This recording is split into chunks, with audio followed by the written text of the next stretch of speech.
அன்பார்ந்த இணையதள நேயர்களை மீண்டும் www.qcrc.in என்ற இணையதளத்திற்காக நியூஸ் தமிழ் செய்தி அறிக்கையில் உங்களை சந்திப்பதில் பெருமகிழ்ச்சி அடைகிறோம். இன்று 5 ஏப்ரல் 2009க்கான முக்கிய செய்திகளை தற்போது பார்க்கலாம்.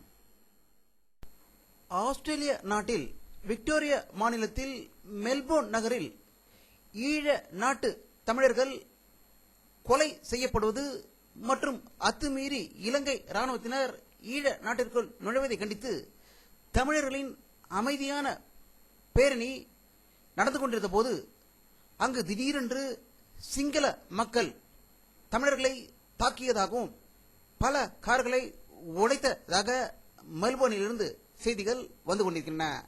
இதை பற்றி நம்முடைய அரசியல் கருத்து கேட்ட போது ஸ்ரீலங்காவில் தான் தமிழர்களை கொன்று குவித்திருக்கின்ற வேளையில் அமைதியான நாடான ஆஸ்திரேலியாவிலும் சிங்களவர்கள் நாங்கள் ராட்சசர்கள் என்று நிரூபித்து இருப்பது போல் இந்த செயல் உள்ளது என்று செய்தி வெளியிட்டிருக்கிறார்கள்.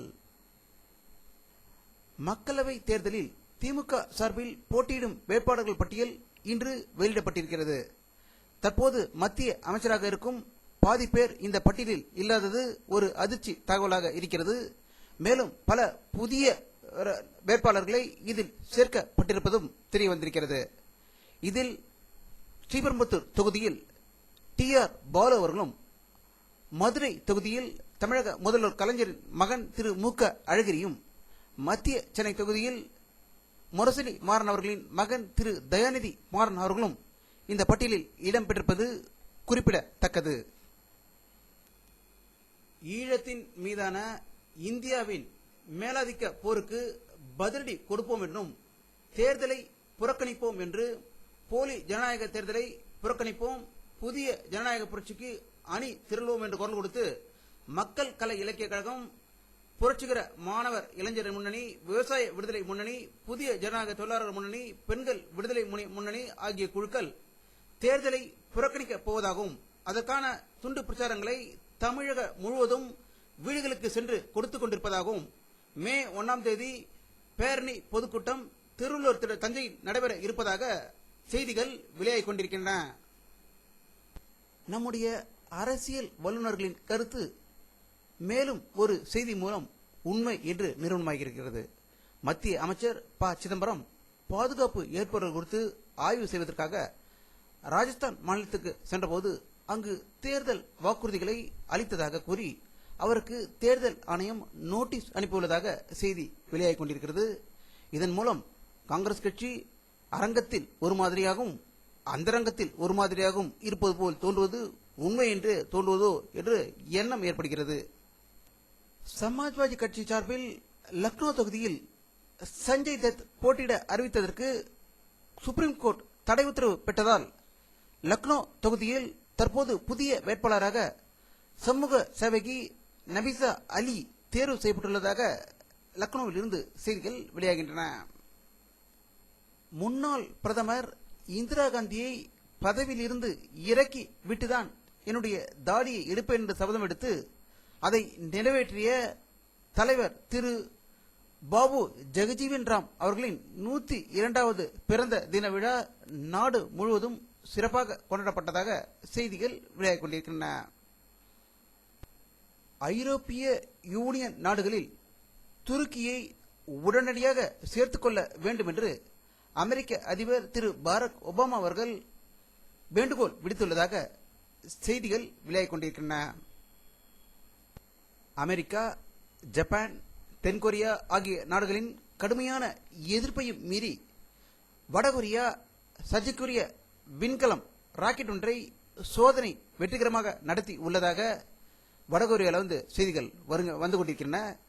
இந்த செய்தியால் அமெரிக்க அதிபர் திரு பாரக் ஒபாமா கடுமையாக அதிர்ச்சி அடைந்திருப்பதாகவும் இதற்கு கடும் எதிர்ப்பு தெரிவித்திருப்பதாகவும் அமெரிக்காவிலிருந்து செய்திகள் வெளியாகிக் கொண்டிருக்கின்றன. பாகிஸ்தானில் பஞ்சாப் மாகாணத்தில் சக்வால் என்ற இடத்தில் நகரின் மையப்பகுதியில் ஆயிரக்கணக்கானோர் கூடியிருந்த வழிபாட்டு ஸ்தலத்தில் சக்தி வாய்ந்த குண்டு வெடித்ததில் 35 பேர் பலியாகி உள்ளதாகவும் 150க்கும் மேற்பட்டோர் படுகாயமடைந்திருப்பதாக தகவல்கள் வெளியாகிக் கொண்டிருக்கின்றன.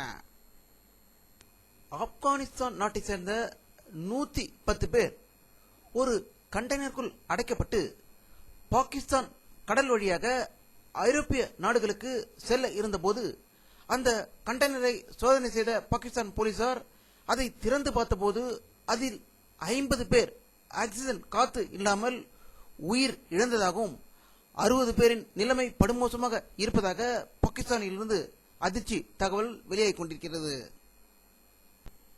நேட்டோ அமைப்பின் அடுத்த செயலாளராக டென்மார்க் பிரதமர் ஆண்டர்ஸ் போக் ரஸ்மஸ் அறிவிக்கப்பட்டுள்ளார் என்றும் இவர் இந்த ஆண்டு ஆகஸ்ட் மாதம் பதவி ஏற்க உள்ளதாக தகவல்கள் வெளியாகின்றன.